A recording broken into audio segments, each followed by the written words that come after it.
28واں پارہ ہے سورۃ الصف،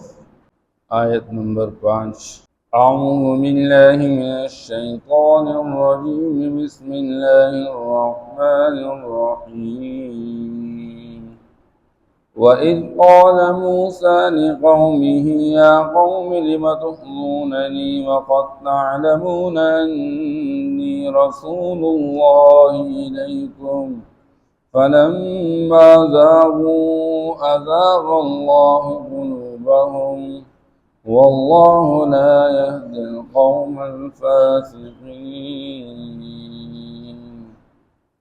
صدق اللہ العظیم۔ اللہ جل شان نے یہاں پر بیان فرمایا کہ اللہ ان لوگوں کو پسند فرماتے جو دشمن کے سامنے سیسا پلائی ہوئی دیوار بن کر ڈٹ کے کھڑے ہو کر مقابلہ کرتے رہتے ہیں۔ اس لیے اللہ نے اس امت کو سمجھایا کہ تم اپنے پیغمبر کے ساتھ وہ معاملہ نہ کرو جو موسیٰ علیہ السلام کے ساتھ اس کی قوم نے معاملہ کیا۔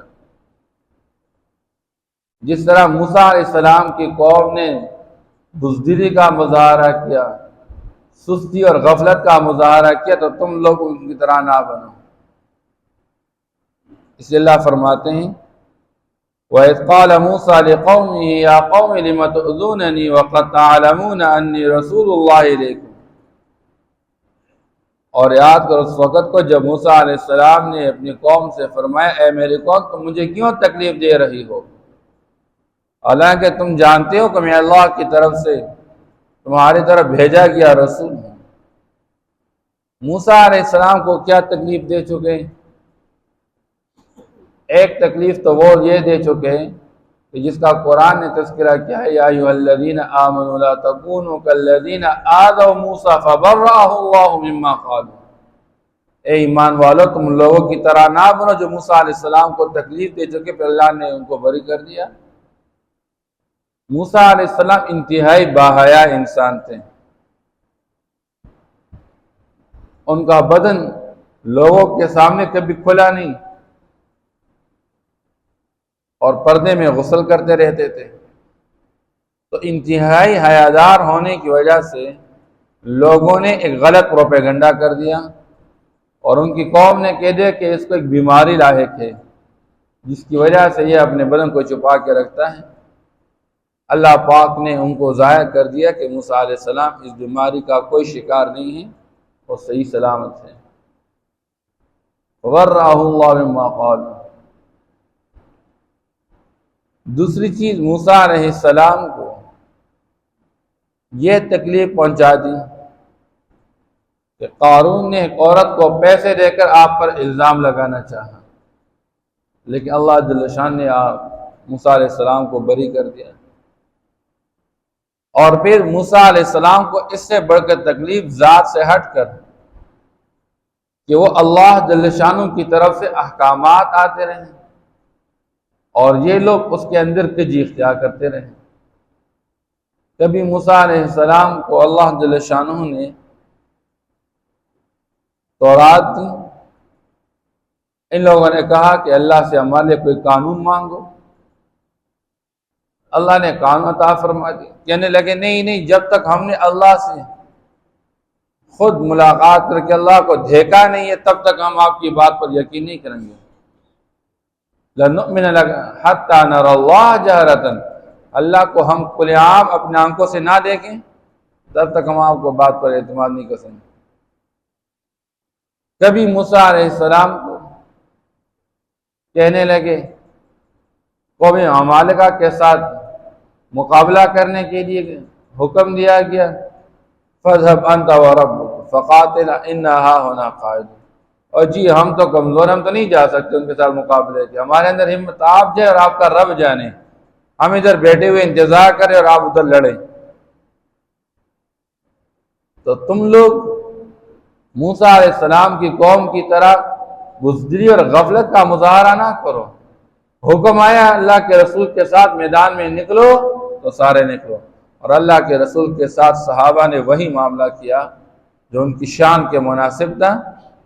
آپ صلی اللہ علیہ وسلم بدر کے میدان میں نکل رہے ہیں اور آپ صلی اللہ تعالیٰ علیہ وسلم بار بار اظہار کر رہے ہیں، مہاجرین کی طرف سے صحابہ اٹھ رہے ہیں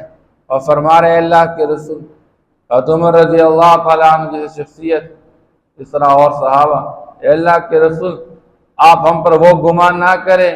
کہ موسیٰ علیہ السلام کی قوم نے جس طرح موسیٰ علیہ السلام کو تنہا چھوڑ دیا تھا کہ آپ جانے آپ کا رب جانے آپ لڑے اور ہم ادھر بیٹھے ہوئے، نہیں، آپ ہمیں بتائیں، آپ حکم دیں، ہم اپنی جان کی نذرانے آپ کے لیے پیش کرنے کے تیار ہیں۔ پھر انصار میں سے سعد رضی اللہ تعالیٰ کھڑے ہو گئے، اے اللہ کے رسول آپ چاہیں ہمیں حکم دیں، ہم اپنے گھوڑے سمندر کے اوپر دوڑا دیں گے، ہم پیچھے نہیں ہٹیں گے۔ آپ صلی اللہ تعالیٰ علیہ وسلم کے ساتھ اپنی جان کے نذرانے پیش کرنے کے لیے آپ صلی اللہ علیہ وسلم کے صحابہ نے کوئی کمی نہیں چھوڑی، کیونکہ آپ صلی اللہ تعالیٰ علیہ وسلم اور موسیٰ علیہ السلام کے حالات کے اندر کچھ مماثلت پائی جاتی ہے۔ اللہ نے موسیٰ علیہ السلام کی جو بعثت فرما دی فرعون کی طرف، ان کی قوم کی طرف، جو زمانے کا سب سے بڑھ کر متکبر اور جابر انسان تھا، یہاں تک کہ انا ربکم الاعلی کا دعویٰ کر چکا تھا، لیکن وہ فرعون بھی اس درجے تھا کہ جب آخر وقت میں ڈوبنے لگ گیا تو کہنے لگا اب میں موسیٰ کے رب پر ایمان لے آیا ہوں۔ اللہ نے فرمایا ابھی نہیں، اب تمہارا معاملہ ختم ہو گیا ہے۔ اس کے مقابلے میں موسیٰ علیہ السلام کی بعثت، جس کو آپ صلی اللہ علیہ وسلم کی بعثت جب ہوئی تو قریش مکہ نے اس درجے غرور و تکبر کا مظاہرہ کیا کہ ابو جہل کو جب مارا گیا تو کہنے لگا اپنے آخری وقت میں بھی، عبداللہ بن مسعود رضی اللہ تعالیٰ عنہ اس کا سر کاٹنے کے لیے چلے گئے، اور سر کاٹنے کے جو اس کے بدن کے اوپر ٹیک لگا دیے، بیٹھ گئے، کہنے لگا ایک بہت بڑے پہاڑ کے اوپر بیٹھ گئے ہو، اور کہنے لگا میرا سر کاٹنا ہے تو تھوڑا سا آپ نیچے سے کاٹے کہ میرا سر بڑا نظر آ جائے کہ کہہ دے لوگ ایک بہت بڑے شخص کا سر کاٹا گیا ہے۔ اس درجے غرور و تکبر کا عالم تھا، اور کہہ رہا تھا کہ مجھے صرف اس بات پہ حسرت ہے کہ زمیندار کے بچے آ کر انہوں نے مجھے قتل کیا ہوا ہے، مجھ پر وار کیا ہوا ہے، کاش ایک بہت بڑا پہلوان آ کر مجھ پر حملہ کرے تو میری عزت کی بات ہوتی۔ اس درجے غرور و تکبر و مبتلا لوگوں کی طرف آپ صلی اللہ تعالی وسلم کی بعثت ہو گئی، اور پھر جب آپ صلی اللہ تعالی وسلم نے سن 7 ہجری کے قریب آپ نے خطوط لکھنے شروع کر دیے، عبداللہ بن حذیفہ رضی اللہ تعالیٰ عنہ کے ہاتھوں آپ صلی اللہ تعالیٰ علیہ وسلم نے کسریٰ کی جانب خط لکھا۔ کسریٰ کے پاس حضور پاک صلی اللہ علیہ وسلم کا جب دعوت نامہ پہنچ گیا تو اس درجے غرور و تکبر کا مظاہرہ کیا کہ اس نے آپ صلی اللہ علیہ وسلم کے بھیجے گئے خط کو پاڑ ڈالا اور مٹی اٹھا کے اس صحابی کے سر پہ ڈال کے برتن کے اندر کہ آپ یہ لے کر چلے جائے، یعنی آپ لوگ مٹی ہو جانے والے، تمہاری کیا وقت اور حیثیت، تم ہمارے پاس آ کر ہمیں دعوت دے رہے ہو۔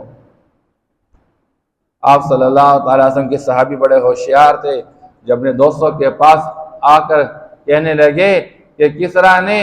خود اپنی زمین ہمارے حوالہ کر دی ہمارے سر پہ ڈال کے، اور آپ صلی اللہ تعالیٰ علیہ وسلم کو جب پتہ چلا کہ آپ کے خط کو اس نے پھاڑ دیا ہے تو آپ صلی اللہ علیہ وسلم نے دعا فرمائی، یا اللہ اس کی حکومت کو ٹکڑے ٹکڑے کر دے، اور اللہ نے ان کی حکومت کو ٹکڑے ٹکڑے، کیسر اور کسریٰ جیسی حکومت وہ اللہ پاک نے ٹکڑے ٹکڑے کر دیے، اور جس کی تفصیلات حضرت عمر رضی اللہ عنہ کے زمانے میں پھر سامنے آ گئی اور سارے پھر قبض کیے گئے۔ بہرحال اللہ جل شانہ اس امت کو بیان فرما رہے ہیں کہ موسیٰ علیہ السلام کے حالات کو یاد رکھتے ہوئے تو موسیٰ کے اس لوگوں کی طرح، اس کی قوم کی طرح بزدلی کا مظاہرہ نہ کرو، بلکہ اپنے پیغمبر کے ساتھ ڈٹ کے مقابلہ کرو، دشمن کے سامنے کھڑے ہو کے۔ بار اللہ فرمائے فَلَمَّا زَاغُوا أَزَاغَ اللَّهُ قُلُوبَهُمْ، جب انہوں نے کجی اختیار کر دی اللہ کے احکام میں تو اللہ نے ان کے دلوں پر ٹیڑھا کر دیا۔ وَاللَّهُ لَا يَهْدِي الْقَوْمَ الْفَاسِقِينَ، اللہ پاک نافرمان لوگوں کو پسند نہیں فرماتے ہیں۔ ایسے ہی حضرت عیسیٰ علیہ السلام کا تذکرہ اللہ فرما رہے ہیں۔ پچھلے انبیاء علیہ السلام میں سب سے آخری پیغمبر وہ حضرت عیسیٰ علیہ السلام جس کے بعد نبی آخر الزمان کی بعثت کی گئی، اللہ پاک عیسیٰ علیہ السلام کا تذکرہ کر رہے ہیں اور دو خصوصیات بیان کر رہے ہیں۔ ایک تو حضرت عیسیٰ علیہ السلام وَإِذْ قَالَ عِيسَى ابْنُ مَرْيَمَ يَا بَنِي إِسْرَائِيلَ، یہاں عیسیٰ علیہ السلام کا تذکرہ کیا جا رہا ہے اور ابن مریم کے ساتھ کیا جا رہا ہے، یعنی ماں کا نام لے کر اللہ پکار رہے ہیں۔ اب ماں کے نام کے ساتھ تذکرہ کیوں کیا جا رہا ہے کہ اللہ نے عیسیٰ علیہ السلام کو بغیر باپ کے پیدا فرمایا، اور بغیر باپ کے کیوں پیدا فرمایا؟ قرآن میں اللہ اس کا تذکرہ کر رہے ہیں کہ اللہ نے قیامت تک آنے والوں کے لیے اپنی قدرت کی نشانی کے طور پر کہ اللہ اولاد دینے پر آ جائے تو اللہ جل شانہ اولاد دینے میں نکاح کے محتاج نہیں ہے، جیسے بی بی مریم کو اللہ نے بغیر نکاح کے عیسیٰ علیہ السلام عطا فرمایا، اور وہ بچہ عطا فرمایا جس کو اللہ پاک نے پیغمبری عطا فرما دی، وہ معجزات عطا فرما دیے کہ وہ بیمار جو اس زمانے کے لوگ اس کے علاج کرنے سے قاصر تھے، لا علاج قرار دیتے تھے، عیسیٰ علیہ السلام اس کو ہاتھ لگا دیتے، اللہ پاک اس کو ٹھیک کرا دیتے۔ کوئی بندہ مر جاتا، عیسیٰ علیہ السلام اس کے سرانے کھڑے ہو کے فرماتے ہیں قم باذن اللہ، کھڑا ہو جا، اللہ کے حکم سے وہ کھڑا ہو جاتا تھا۔ اللہ نے وہ شان و شکر عطا فرما دی۔ تو اللہ فرماتے ہیں اور جب عیسیٰ علیہ السلام کو اللہ پاک نے وَإِذْ قَالَ عِيسَى ابْنُ مَرْيَمَ، کہ جب عیسیٰ علیہ السلام نے فرمایا یا بنی اسرائیل، اے بنی اسرائیل، انی رسول اللہ علیکم مصدقا لما بین یدی من التوراۃ، چونکہ یہود کا عیسیٰ علیہ السلام کے ساتھ بہت دشمنی تھی، اتنی نفرت کرتے تھے کہ جب آپ راستے پر چلتے آپ کے چہرے پر تھوکتے رہتے تھے، اور حضرت عیسیٰ علیہ السلام کو قتل کرنے کا منصوبہ بنا چکے، اس درجے حسد رکھتے تھے عیسیٰ علیہ السلام کے ساتھ۔ فرمایا ہے کہ عیسیٰ علیہ السلام کو اللہ پاک نے بھیجا اور فرمانے لگے اے لوگوں، میں تمہاری طرف اللہ کا بھیجا گیا رسول ہوں، اور میں اندر دو باتیں، ایک تو میں مصدقا لما بین یدی من التوراۃ، مجھ سے پہلے جو تورات نازل کی گئی میں اس کی تصدیق کرنے والا کہ وہ حق سچ کتاب ہے۔ مسلمان کی ذمہ داری یہ ہوگی کہ حضور پاک صلی اللہ علیہ وسلم سے پہلے جتنی بھی کتابیں بھیجی گئیں، جتنے بھی انبیاء آئے، سب کی تصدیق کر لینا یہ مسلمان کی ذمہ داری ہے۔ اور دوسری بات، عیسیٰ علیہ السلام فرمانے لگے وَمُبَشِّرًا بِرَسُولٍ يَأْتِي مِن بَعْدِهِ اسْمُهُ احمد، اے امت محمدیہ، آپ کا پیغمبر برحق پیغمبر ہے، آپ کے پیغمبر کی تصدیق اور خوشخبری سنانے کے لیے اللہ نے انبیاء علیہ السلام کی بعثت فرمائی ہے۔ اس عیسیٰ علیہ السلام فرماتے ہیں میں خوشخبری سنانے والا ہوں اپنے بعد ایک پیغمبر کی جس کا نام احمد ہوگا۔ اس لیے آپ صلی اللہ علیہ وسلم فرماتے ہیں اللہ جل شانہ نے آپ صلی اللہ علیہ وسلم کو بڑی عزت اور رفعت عطا فرمائی، فرمایا انا دعوت ابراہیم، میں اپنے جد امجد کی دعا ہوں۔ ابراہیم علیہ السلام اللہ سے دعا مانگ چکے، ربنا وابعث فیہم رسولا منہم یتلو علیہم آیاتک ویعلمہم الکتاب والحکمۃ ویزکیہم، میں اس دعا کا مصداق ہوں۔ دوسری چیز، میں حضرت عیسیٰ علیہ السلام کی بشارت اور خوشخبری، عیسیٰ علیہ السلام نے خوشخبری سنائے کہ میرے بعد ایک پیغمبر آئے گا جس کا نام احمد ہوگا۔ اور تیسری چیز، میں اپنی ماں کے خواب کا مصداق ہوں کہ میری ماں نے خواب دیکھ لیا تو میں اپنی ماں کے خواب کا مصداق۔ لیکن اللہ فرماتے ہیں فَلَمَّا جَاءَهُم بِالْبَيِّنَاتِ، جب عیسیٰ علیہ السلام یہ بات کہہ چکے اور واضح دلائل ساتھ لے کر آئے، قَالُوا هَذَا سِحْرٌ مُبِينٌ، لوگ کہنے لگے یہ بڑا جادوگر ہے۔ اور یا یہ کہ آپ صلی اللہ تعالی علیہ وسلم کی بعثت جب ہو رہی تھی اس سے پہلے اللہ نے پیغمبر مبعوث فرمایا اور پیغمبر کی زبان مبارک سے خوشخبریاں سنائی گئی، لیکن باوجود اس کے جب آپ صلی اللہ علیہ وسلم دنیا کے اندر تشریف لائے اور اللہ کی طرف سے واضح دلائل ساتھ لے کر آئے تو بجائے یہ کہ لوگ آپ صلی اللہ علیہ وسلم کی رسالت کو قبول کر لیتے، لوگ الٹا آپ صلی اللہ علیہ وسلم کو جادوگر کہنے لگے اور آپ کے قرآن کو جادو کہنے لگے، حالانکہ یہ موافق بات نہیں، اچھی بات نہیں تھی۔ وَإِذْ قَالَ مُوسَىٰ لِقَوْمِهِ، اور جب موسیٰ علیہ السلام نے اپنی قوم سے فرمایا یا قوم لم تؤذوننی، اے میری قوم تم مجھے کیوں تکلیف دے رہی ہو؟ وقد تعلمون انی رسول اللہ الیکم، حالانکہ تم جانتے ہو کہ میں اللہ کی طرف سے بھیجا گیا رسول ہوں تمہارے لیے۔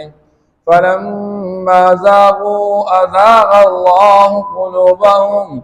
پر جب انہوں نے کجی اختیار کر دی تو اللہ نے ان کے دلوں کو ٹیڑھا کر دیا۔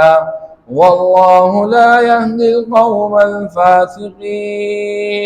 اور اللہ جل شانہ نافرمان قوم کو ہدایت نہیں دیتے ہیں۔ وَإِذْ قَالَ عِيسَى ابْنُ مَرْيَمَ يَا بَنِي إِسْرَائِيلَ، اور جب عیسیٰ علیہ السلام جو کہ مریم کے بیٹے ہیں نے فرمایا، اے بنی اسرائیل انی رسول اللہ الیکم، میں تمہاری طرف اللہ کا بھیجا گیا پیغمبر ہوں، مصدقا لما بین یدی من التوراۃ، میں تصدیق کرنے والا ہوں مجھ سے پہلے دنیا کے اندر نازل شدہ کتاب تورات کے، وَمُبَشِّرًا بِرَسُولٍ يَأْتِي مِن بَعْدِ اسْمُهُ احمد، اور خوشخبری سنانے والا ہوں ایک پیغمبر کی جو میرے بعد آئے گا جس کا نام احمد ہوگا۔ فَلَمَّا جَاءَهُم بِالْبَيِّنَاتِ، پر جب وہ پیغمبر والد دلائل ساتھ لے کر ان کے پاس آئے، قالوا هذا سحر